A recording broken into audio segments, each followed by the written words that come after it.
55 ವರ್ಷ ಮೇಲ್ಪಟ್ಟ ಮಾಲೀಕರಿಗೆ ಸಿಗದ ಬ್ಯಾಂಕ್ ಸಾಲ. ಕೆಂಪೇಗೌಡ ಲೇಔಟ್ ನಿವೇಶನದಾರರ ಗೋಳು. ಬಿಡಿಎ ಕಮಿಷನರ್ಗೆ ಖರೀದಿದಾರರ ಟ್ವೀಟ್.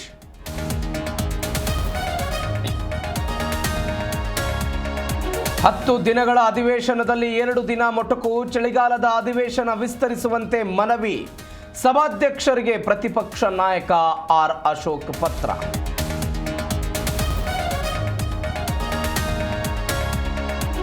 ಕಲಾಪದಲ್ಲಿ ಶಾಮನೂರು ಶಿವಶಂಕರಪ್ಪನವರಿಗೆ ಸಂತಾಪ. ಮಾಜಿ ಸಚಿವರ ಸಾಧನೆ ಕೊಂಡಾಡಿದ ಸಿಎಂ ಸ್ಪೀಕರ್. ಕಲಾಪ ನಾಳಿಗೆ ಮುಂದೂಡಿಕೆ.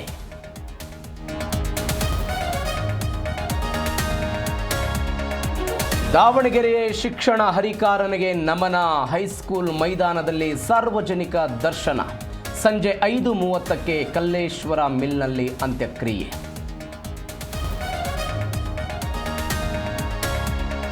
ರೂಪಾಯಿ ಮೌಲ್ಯ ಸಾರ್ವಕಾಲಿಕ ಕನಿಷ್ಠ ಮಟ್ಟಕ್ಕೆ ಕುಸಿತ.